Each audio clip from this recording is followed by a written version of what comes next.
Hi students, exercise 4.3 question number 4 second subdivision. Already question number 4 first subdivision நம்ம கற்றுக்கிட்டோம்.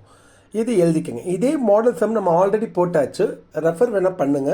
Exercise 4.3 question number 3ல second subdivision same டிக்டோ same தான். அது இந்த எக்ஸசைஸில் ரிப்பீட் ஆகுது. அது என்ன சைன் tan இன்வர்ஸ் ஆஃப்னு கொஸ்டினை எழுதிடுங்க. நம்ம ஆல்ரெடி பண்ணியிருக்கோம். இந்த எக்ஸசைஸை ரெஃபர் பண்ணிக்கோங்க. சைன் இதுக்கு ஃபுல்லாக நான் ஏன்னு பேர் கொடுக்க போகிறேன். மைனஸ் இது பி பா. அப்போ சைன் ஏ மைனஸ் பி ஃபார்ம்ல என்ன sine A cos B minus cos A sine B. Okay, அப்போ நம்மளோட plan sine A value cos B value cos A value sine B value எல்லாம் கண்டுபிடிக்கதான் இந்த மெத்தட்ஸ். ஓகே, ஃபஸ்ட்டு ஏன்னா யார் பாருங்க tan இன்வர்ஸ் 1/2. உடனே இந்த tan இன்வர்ஸ் இங்கே வந்தால் tan ஏவாகிடும். இதை நம்ம ஒர்க் அவுட் பண்ணி வந்து ஃபுல்லாக ஏ தானே இருக்குது. அப்படியே ஒர்க் அவுட் பண்ணால் சைன் ஏவும் காஸ் ஏவும் கிடைக்கும். ஓகேவா, ரெடி? டேனோட ஃபார்ம்லாம் நமக்கு தெரியும் இல்லையா? இது ஆப்போசிட், இது அட்ஜசன்ட். அப்போ ஹைப்போட்டனியூஸ் கண்டுபிடிக்க ஃபார்முலா என்ன? Root of opposite square plus adjacent square. ஆப்போசிட்டோட வேல்யூ 1, அட்ஜசன்ட் வேல்யூ 2. ஸ்கொயர் பண்ணிக்கங்க ரூட் 5. ஓகேவா? உடனே சைன் ஏ ஃபார்முலா என்ன? Opposite by hypotenuse. Opposite value மேலே இருக்கு 1, ஹைப்போட்டனியூஸ் ரூட் 5. அவ்வளோதான். Cos A formula adjacent by hypotenuse. adjacent value இது adjacent to hypotenuse. இப்போ with the help of this sin a cos a இந்த side முடிச்சு வாங்க. இப்போ b எடுப்போம். b எடுத்துட்டிங்களா? இது பாருங்கள். இப்போ இதை ஒர்க் அவுட் பண்ணிகிட்டே வரலாம். இந்த காஸ் இன்வர்ஸ் இங்கே வந்துடும். காஸ் பி ஆயிடு. காஸ் பியே கெச்சிச்சுல இந்த ஐடியா ஞாபகம் இருக்கவங்க எல்லாருக்கும் இந்த ஃபார்முலான்னு தெரிஞ்சது. Cos square plus sine square equal to 1. இல்லை இந்த ப்ளஸ் காஸ் ஸ்கொயர் இங்கே வந்தால் மைனஸ் ஸ்கொயர். அப்புறம் இந்த ஸ்கொயர் இங்கே வந்தால் என்ன ரூட். அதனால தான் இந்த சைன் ஏ ஃபார்ம்ல ரூட் ஆஃப். இப்போ நான் கேட்குறேன் இல்லையா காஸ் பி, உடனே எனக்கு சைன் பி வேணும். அதுக்கு ஐடியா தான் இந்த ஐடியா தான். ரூட் ஆஃப் 1 மைனஸ் இந்த காஸோடைய ஆன்சர் இருக்கு இல்லையா, அதை ஸ்கொயர் பண்ணிட்டேன். நீங்கள் டேட்டா வேணால் ஞாபகம் ஃபார்முலாவும் இங்கே கொடுத்துருக்கேன், வேணா படிச்சுங்க. நம்மகிட்ட இப்போ காஸ் பி இருக்குது. சைன் பி கண்டுபிடிக்க ஐடியா என்ன? ரூட் போடுங்க, 1 மைனஸ் போடுங்க, இதை ஸ்கொயர் பண்ணணும். எப்படி வந்ததுன்னா இந்த ஃபார்முலா தான். ஓகேயா? ஓகே, அதுக்கப்புறம் இந்த 25 கிராஸ் பண்ணிக்கோங்க, சப்ராக்டும் பண்ணிக்கோங்க. ரூட் 9 ரூட் 25 எடுத்துங்க. அப்போ சைன் பி காஸ் பி எல்லாம் ரெடியா? 4 ஆன்சர் ரெடி ஆயிடுச்சு. Sine A cos A sine B cos B எல்லா ஆன்சர் ரெடி. இப்போ இதில் போய் போட்டுடலாமா? இந்த ஃபார்முலாவை எழுதியிருக்கேன். இந்த ரிசல்ட்டை கொண்டு போய் இது உள்ளே போட போகிறோம். எல்லாம் கவனமாக பார்த்துங்க.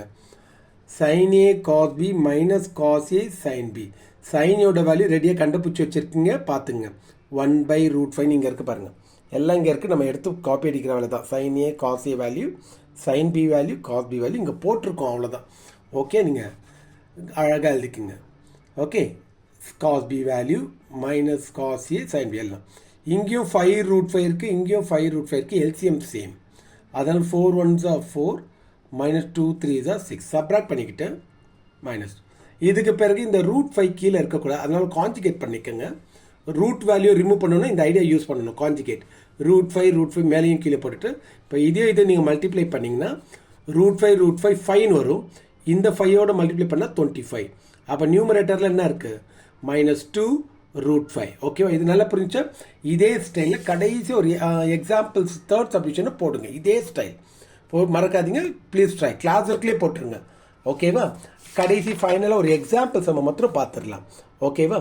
எக்ஸாம்பிள் 4.16 ப்ரூவ் தட் சொல்லி கொடுத்துருக்கு. ஓகே, இந்த ஃபார்முலா ஏற்கனவே நான் சொல்லிட்டு sine inverse x plus cos inverse x என்ன π/2. இதை ஞாபகம் வச்சுக்கோங்க. இந்த மிடில் இருக்க பார்ட்டை மாத்திரம் நான் தனியாக எடுக்கிறேன். இந்த ப்ரூஃபை கொண்டு வர இந்த மிடில் இருக்க பார்ட்டை மாத்திரம் எடுக்கிறேன். Sine inverse x plus 2 cos inverse x அப்படியே எழுதுங்க. சைன் இன்வர்ஸ் எக்ஸ் இது 2 தடவை இருக்குல்ல, இப்போ அதனால 2 தடவை எழுதிக்கிறேன். 2 காஸ் இன்வர்ஸ் எக்ஸ் எப்படி எழுதலாம்? Cos inverse x plus cos inverse x எப்படி ஆட் பண்ண 2 தான் வரப்போகுது. ஓகேவா? எதுக்காக இதை பண்ணுறோன்னா இந்த ரிசல்ட்டு தான் நம்மகிட்ட அங்கே மேலே இருக்குது. எவ்வளோ? π/2 ப்ளஸ் காஸ். இதை அப்படியே பாக்ஸ் பண்ணிக்கோங்க.